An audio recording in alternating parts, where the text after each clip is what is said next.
Primera de Juan 3, 11 al 15, dice la palabra de Dios, porque este es el mensaje que habéis oído desde el principio, que nos amemos unos a otros, no como Caín, que era del maligno y mató a su hermano. ¿Y por qué causa le mató? Porque sus obras eran malas y las de su hermano justas. Hermanos míos, no os extrañéis si el mundo os aborrece. Nosotros sabemos que hemos pasado de muerte a vida en que amamos a los hermanos. El que no ama a su hermano permanece en muerte. Todo aquel que aborrece a su hermano es homicida, y sabéis que ningún homicida tiene vida eterna permanente en él.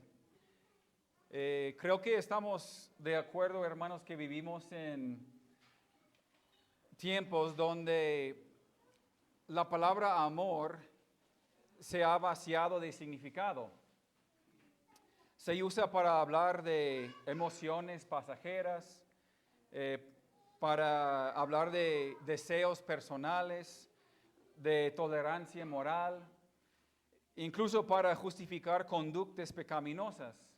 Solamente tenemos que ver a los homosexuales de nuestro día y ellos nos dicen, tú no tienes derecho de decirme a quién debo amar. Si Dios me creó así, yo tengo derecho de amar a quien sea.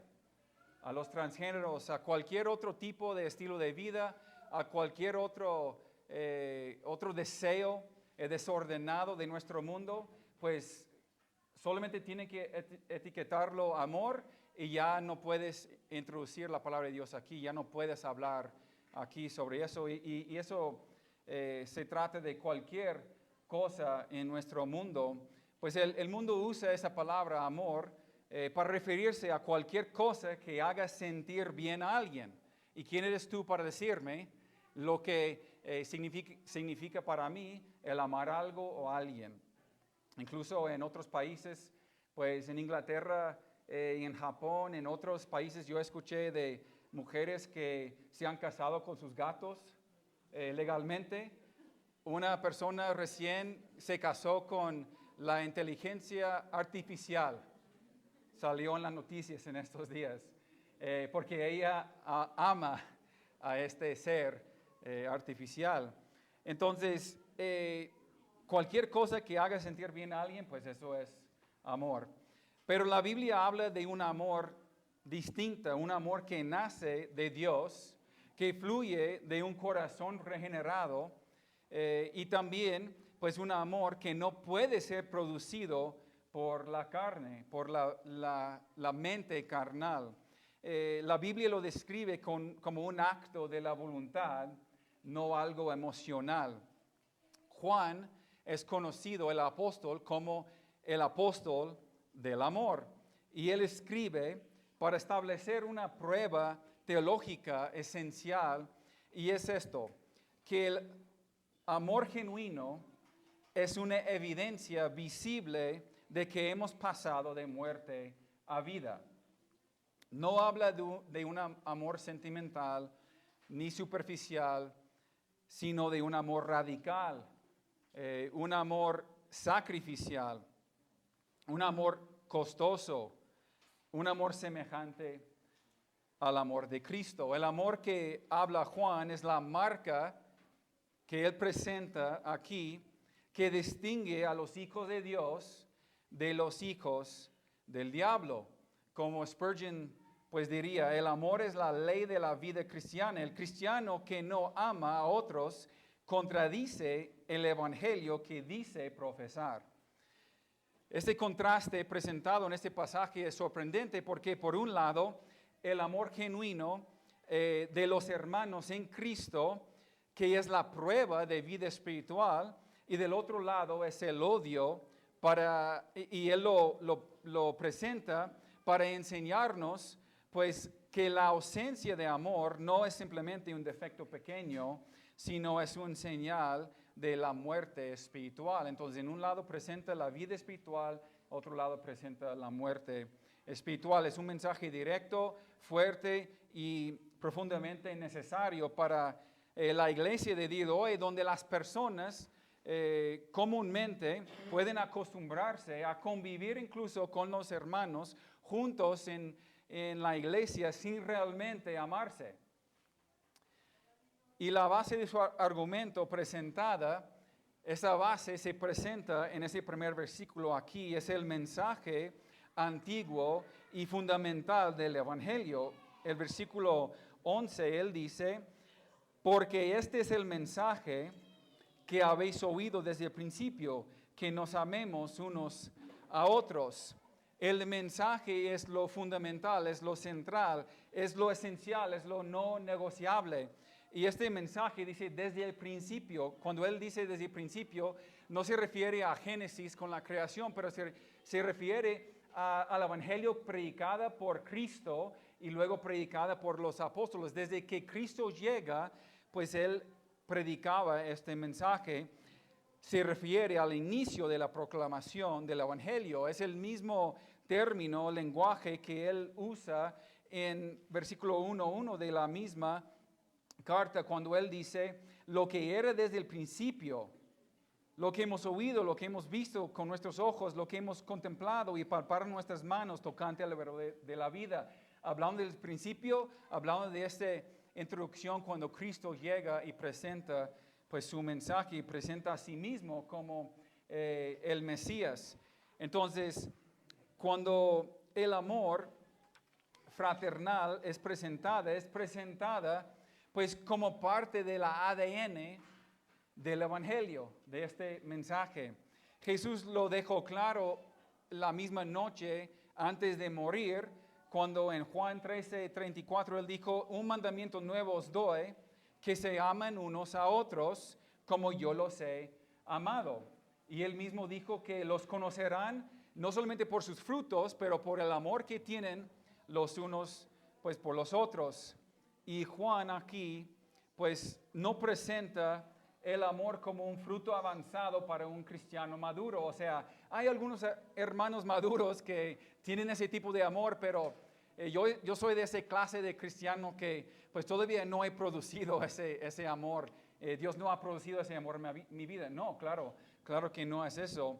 Ese amor pues es un fundamento visible de una fe verdadera. Y esto concuerda plenamente con el resto del Nuevo Testamento. Vamos a Romanos 13. Vamos a ver Romanos 13, versículo 10. Y Pablo respalda pues esa verdad que presenta aquí Juan. Romanos 13, 10, que dice, el amor no hace mal al prójimo, así que el cumplimiento de la ley es el amor. Y ustedes recuerden que cuando Cristo vino y él habló y le preguntaron cuál es el gran mandamiento de la ley, y él dijo, el primero es amar a Dios con todo su ser, y el segundo es semejante, amarás a tu prójimo como a ti mismo.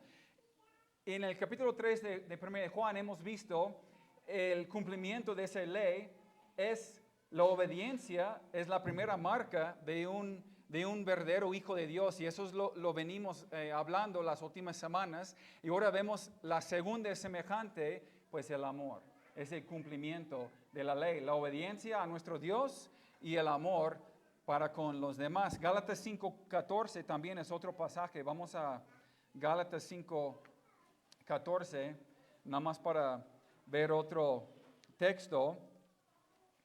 Dice, versículo 13,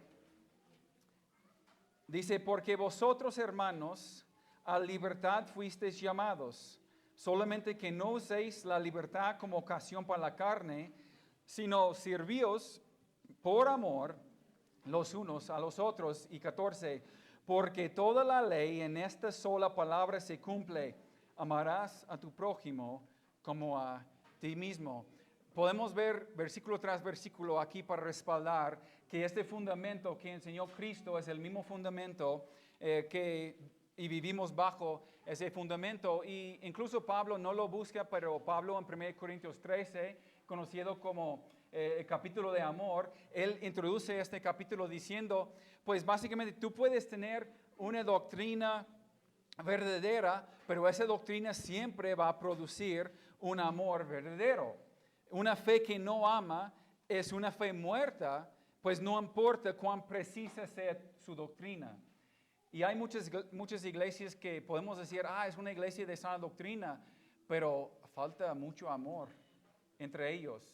Y eso Juan contradice aquí a ese tipo de iglesias.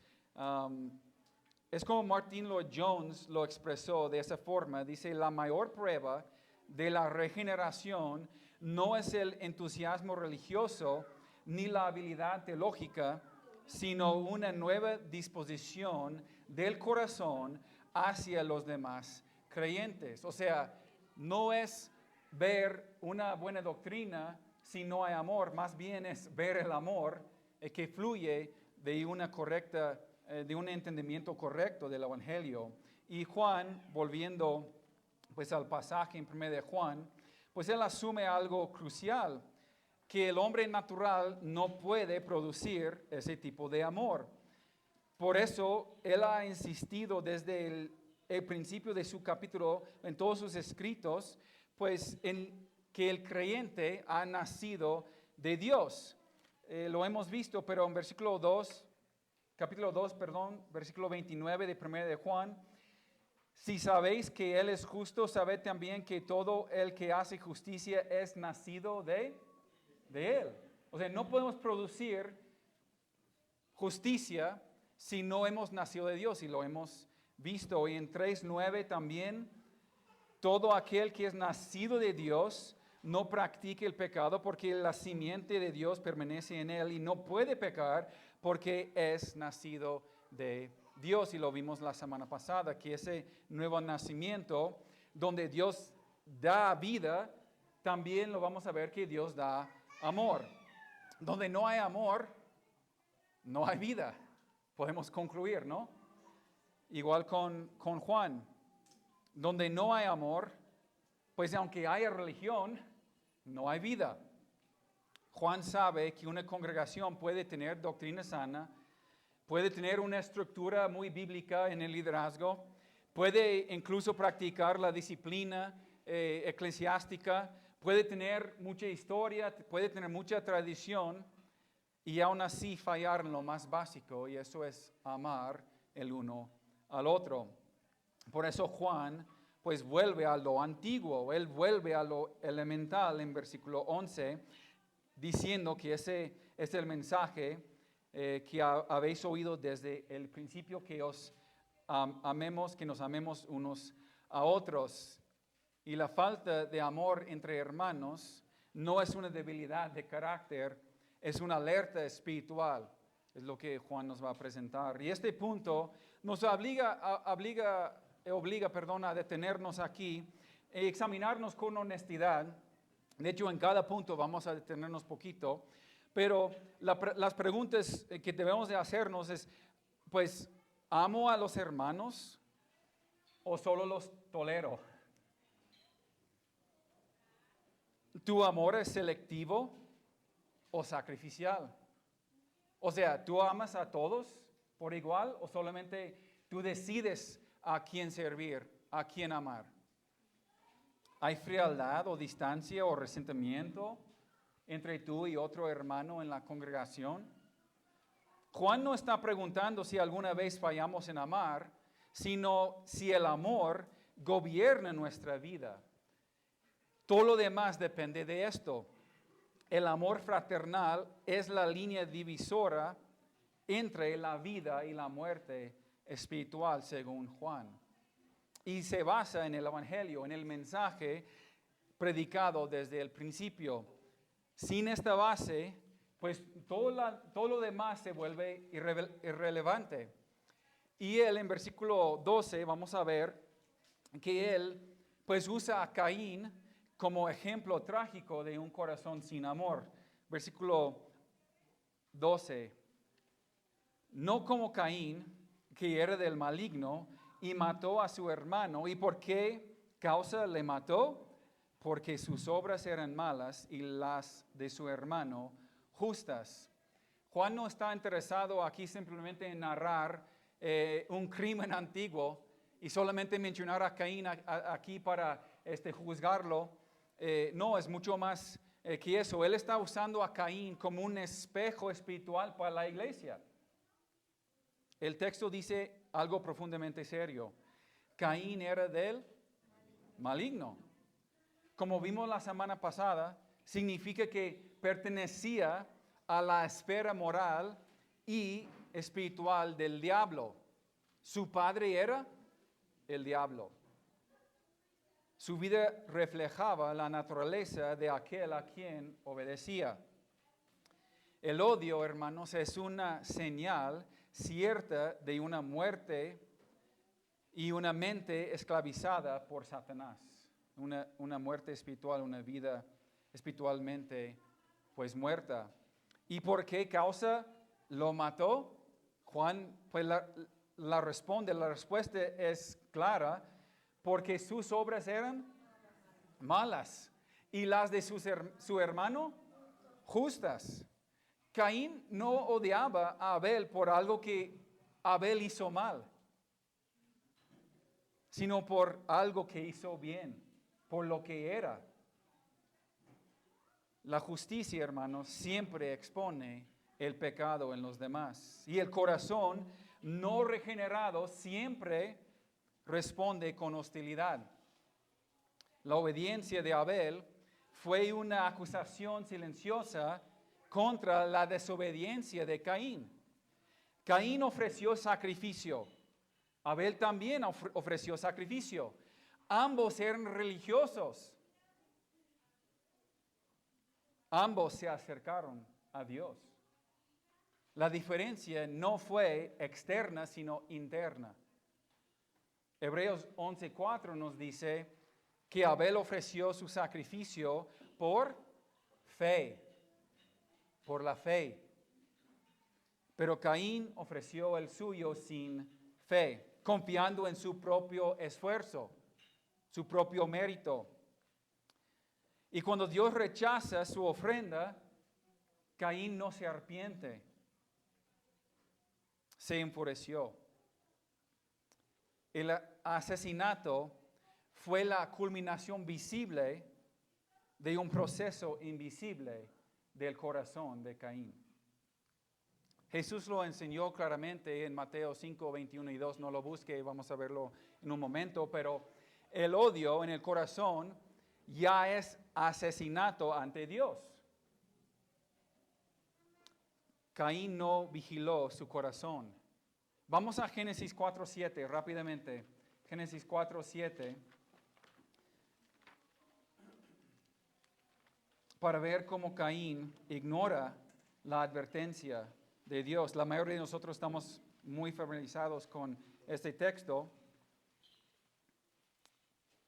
Pero Dios le advierte en Génesis 4:7 Dios diciendo a Caín, si bien hicieres, no serás enaltecido, y si no hicieres bien, el pecado está a la puerta. Con todo esto, a ti será su deseo, y tú te enseñorearás de él.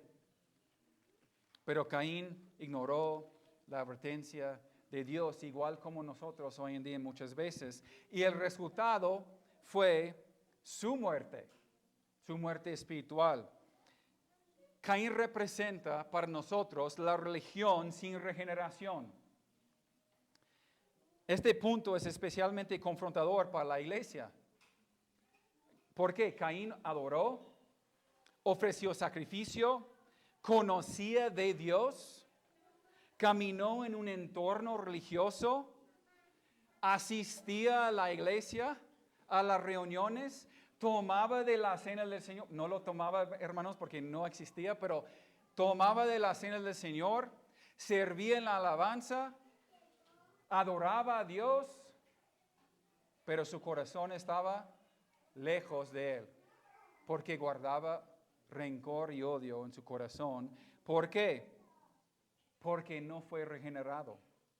Y la justicia de su hermano, las buenas obras de su hermano, le causó enojo en su corazón y odio en su corazón.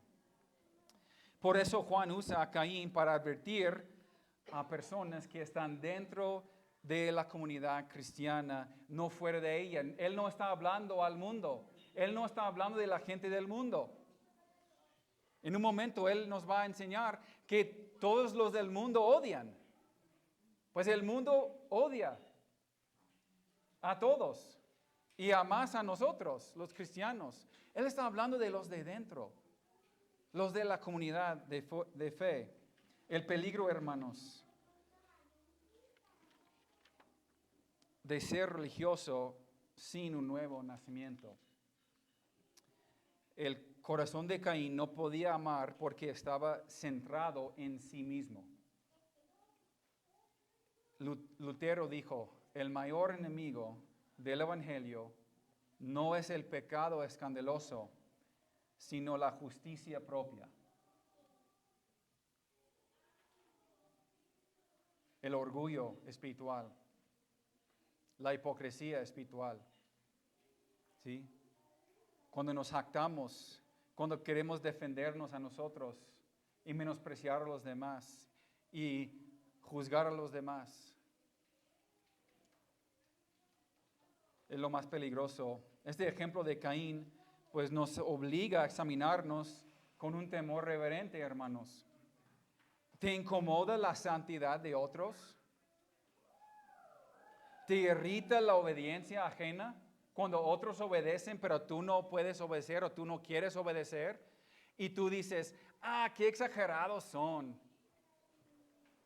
Qué exagerado. Pero solamente es un pretexto para seguir en tu pecado. ¿Hablas mal de un hermano para aliviar tu conciencia? ¿Evites a quien vive con integridad? Muchas veces las personas que vivimos vidas moralmente espirituales, moralmente buenas, los demás pues no quieren nada que ver con nosotros. ¿Por qué? Porque ellos no pueden tolerar una santidad. Porque prefieren vivir en su pecado y quedarse en su pecado. Porque están espiritualmente muertos, dice Juan. Juan nos dice con claridad, el odio surge cuando la luz confronta las tinieblas. El odio revela afinidad espiritual con el maligno, no con Dios. Por eso, en el siguiente punto, Juan ampliará el panorama y mostrará que no solo Caín odia a Abel, sino que el mundo odia a los hijos de Dios. Versículo 13.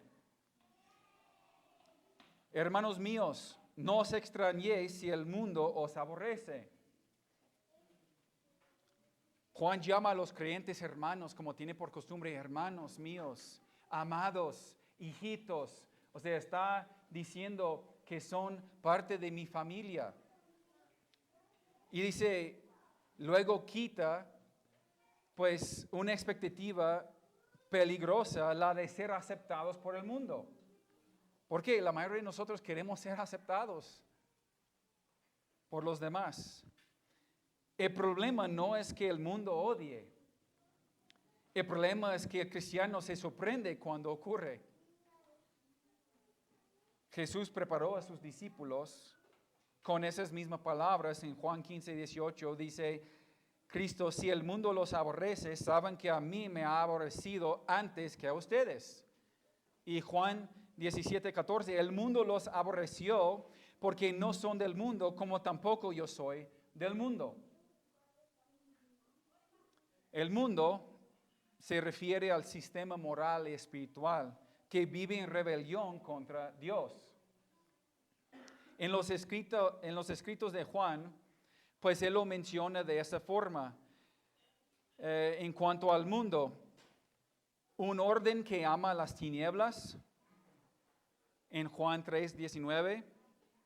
Luego lo menciona como un sistema que se opone a la verdad, en 1 Juan 2, 15 al 17. Y luego también como una cultura que rechaza la autoridad de Dios. Por eso ese odio del mundo hacia los cristianos no es personal, es algo espiritual. El mundo odia a los cristianos por su lealtad a Cristo. Si el mundo no te odia por su lealtad, por tu lealtad a Cristo, es probablemente porque no eres leal a Cristo. Si tú eres amigo del mundo, no eres leal a Cristo. Eres infiel a Cristo. El mundo odia porque la luz expone las tinieblas. El mundo odia porque la santidad siempre incomoda al pecado. El mundo odia porque una vida piadosa es suficiente para provocar hostilidad. El odio del mundo se debe a la presencia de la verdad. No es que andemos nosotros buscando que el mundo nos odie, pero el mundo nos va a odiar si vivimos de acuerdo con la enseñanza de la palabra de Dios y de acuerdo con los pasos de Cristo, nuestro Señor. Si no estamos viviendo de esa forma, obvio, el mundo nos va a abrazar y Dios nos va a rechazar. Juan 3:20 dice, todo aquel que hace lo malo aborrece la luz. Los malos aborrecen la luz y nosotros somos luz y sal de la tierra, si es que realmente eres luz y sal de la tierra. Según Timoteo 3:12, todos los que quieren vivir piadosamente en Cristo Jesús padecerán persecución. ¿Por qué nunca he sufrido nada por mi fe? No estás viviendo tu fe. No estás viviendo tu fe. No digo que andemos buscando esa persecución. El abogado que nunca ha sufrido por ser cristiano aquí en México no está viviendo un cristianismo. El médico que nunca ha sufrido, pues no está viviendo por Cristo. El taxista que nunca ha sufrido por ser cristiano, no está viviendo por Cristo. Yo puedo poner cualquier trabajo ahí. El maestro que nunca ha sufrido nada por Cristo. El que hace botanas que nunca ha sufrido nada. Lo que sea, hermanos, el panadero. Podemos poner cualquier trabajo, cualquier oficio. Si nunca has sufrido por Cristo es porque no estás viviendo por Cristo.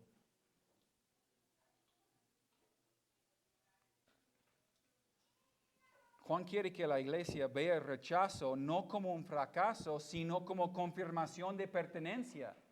Muchos de nosotros no queremos sufrir porque pues no queremos sufrir persecución. Entonces cerramos la boca, ya no mencionamos, ya en esos momentos faltamos integridad. Mi hermano Humberto compartió la semana pasada de su viaje a Torreón cuando las patrullas querían extorsionarlo y él dijo, yo no puedo, soy cristiano, no le puedo dar nada. Y él dijo, pero los demás cristianos lo hacen, ¿por qué tú no? Porque estoy viviendo como Cristo me manda a vivir. Entonces yo sufro eso, ¿por qué? Por ser cristiano, por hacer el bien. Entonces tardó otros 3, 4 horas ahí con ellos y luego se arregló, pero pagando la multa y todo, pero pues la persona le preguntó, ¿y por qué tú no? Y los demás sí. Porque los demás no quieren vivir por Cristo. Los demás nada más quieren darle su mordida y seguir en su camino. No ser del mundo, hermanos, implica no compartir sus valores, sus prioridades, su definición de bien y mal. Y muchos cristianos, entre comillas, los que profesan, pues comparten todo eso con el mundo. Comparten sus valores, comparten las prioridades, comparten su definición de bien y mal, no tienen integridad. Por eso, hermanos, el mundo puede tolerar la religión. O sea, no están persiguiéndonos a nosotros hoy en este salón, hoy día. ¿Por qué? Porque estamos practicando una religión más. Pero ellos no pueden tolerar a Cristo como Señor. Pueden tolerar cualquier religión. Pero cuando nosotros vivimos como Cristo fuera de nuestro Señor, el mundo no nos puede tolerar, nos va a aborrecer. Calvino dijo, mientras más fielmente una persona se somete a Cristo, menos paz tendrá en el mundo. Si el mundo nunca se opone a nosotros, debemos preguntarnos si realmente estamos confrontándolo con la luz y el amor del Evangelio. Un cristianismo que nunca incomoda al mundo probablemente ya se acomodó a él. Ahora Juan nos lleva al contraste glorioso del siguiente versículo. Mientras el mundo odia, los hijos de Dios aman. El versículo 14, la primera parte, el amor fraternal como evidencia de vida espiritual. Versículo 14, nosotros sabemos que hemos pasado de muerte a vida en que amamos a los hermanos. No dice esperamos, no dice sentimos, no dice pensamos, habla de una certeza espiritual objetiva. Él dice, nosotros sabemos.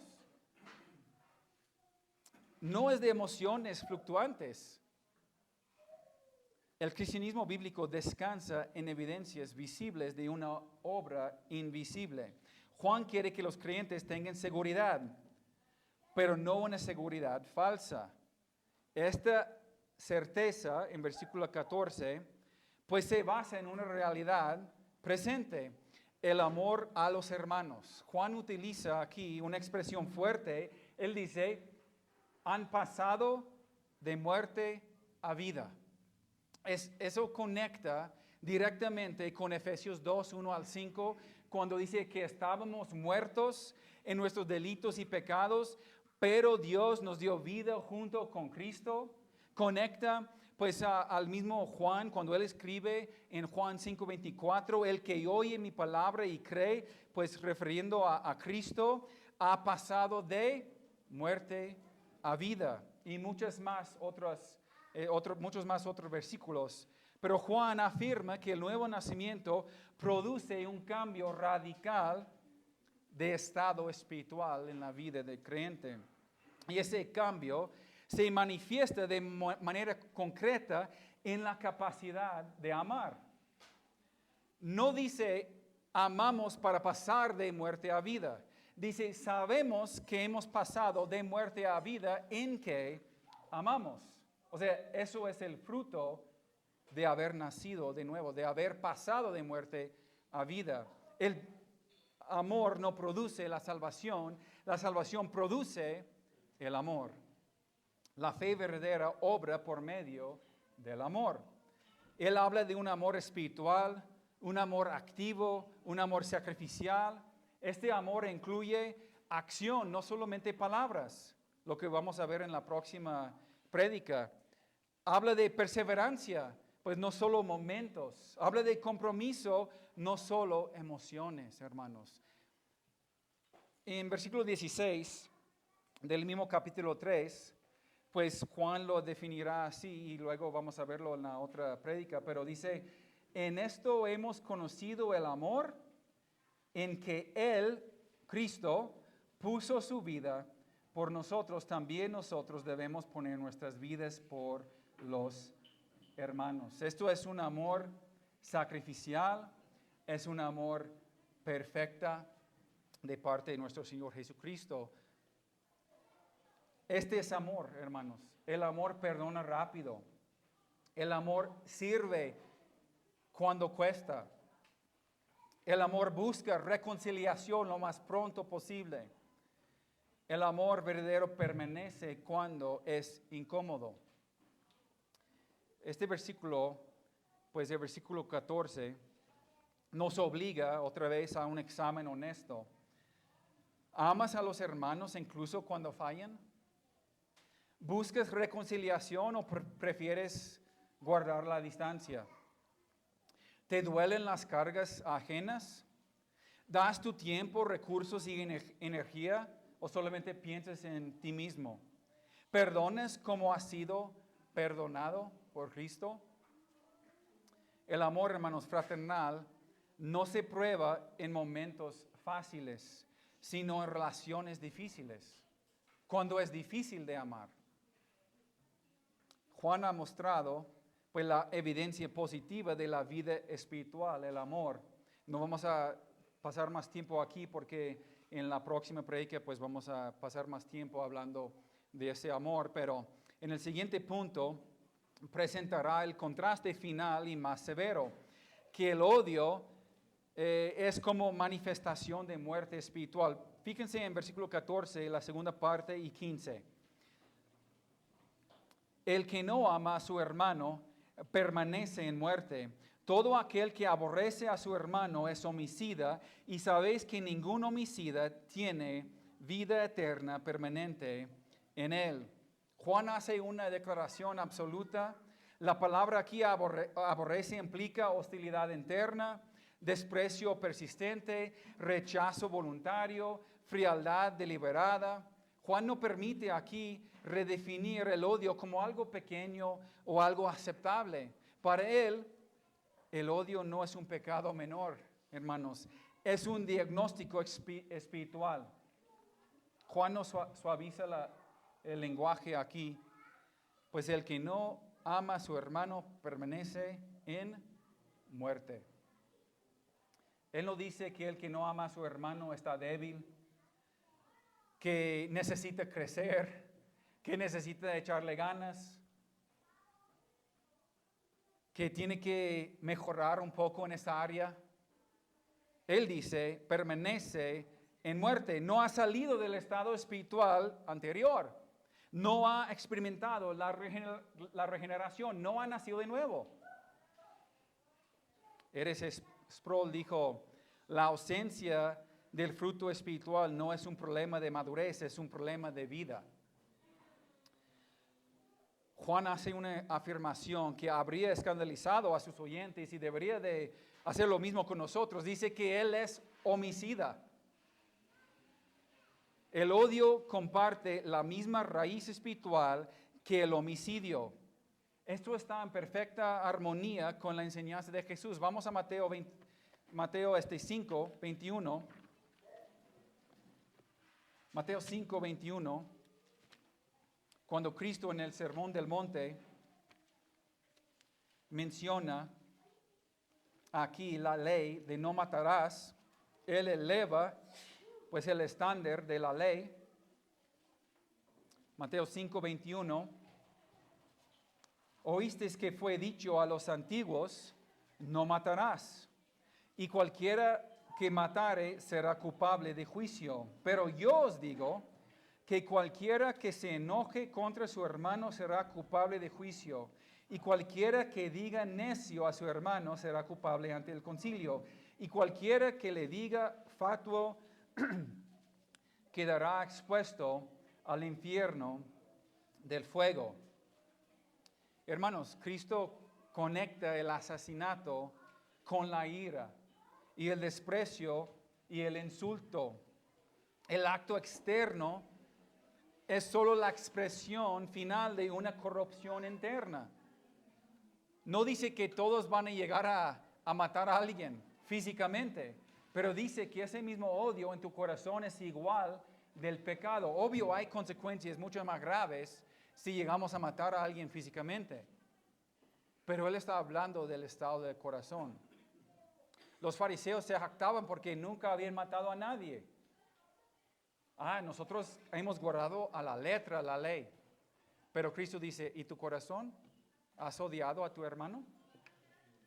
Eres igual. Eres igual. El odio se manifiesta de muchas formas respetables, hermanos, dentro de la iglesia. Una indiferencia persistente hacia alguien, un silencio castigador. Ya no le voy a hablar, no le voy a dirigir una palabra, le voy a enseñar que estoy enojado. Le voy a enseñar que estoy molesto. Le voy a enseñar que me ofendió. evitación deliberada, ya no le voy a saludar.